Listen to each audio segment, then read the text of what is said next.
Good day, everyone. Now, I will discuss the different layers of the atmosphere.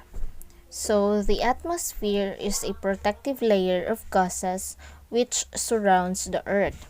The atmosphere is made up of 78% of nitrogen, 21% of oxygen, and 1% of other gases.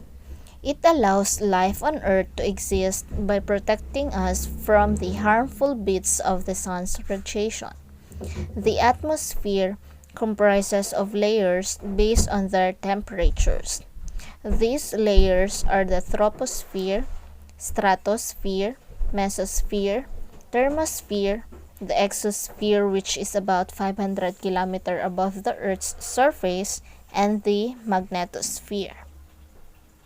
The first layer is the troposphere, which is the lowest part of the atmosphere.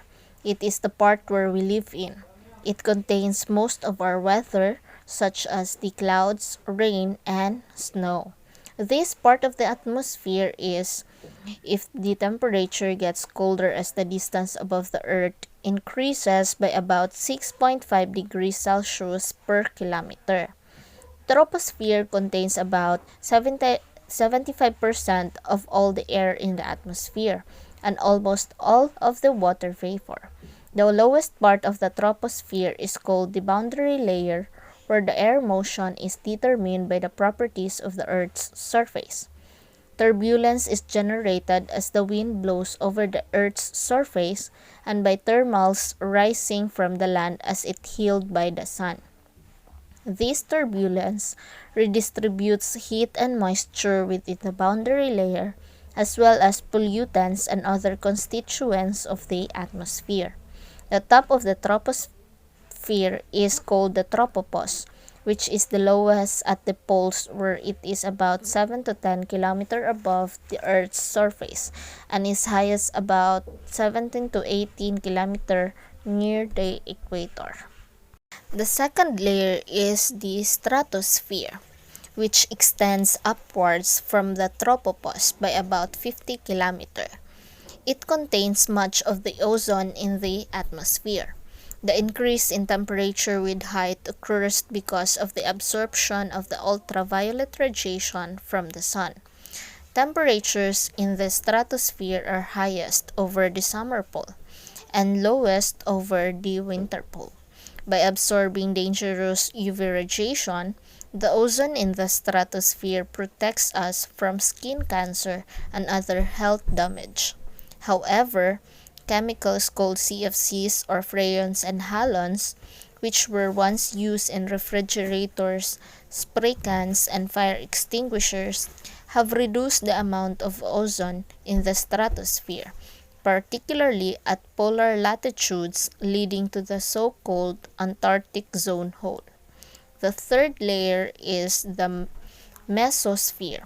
It is the region above the stratosphere.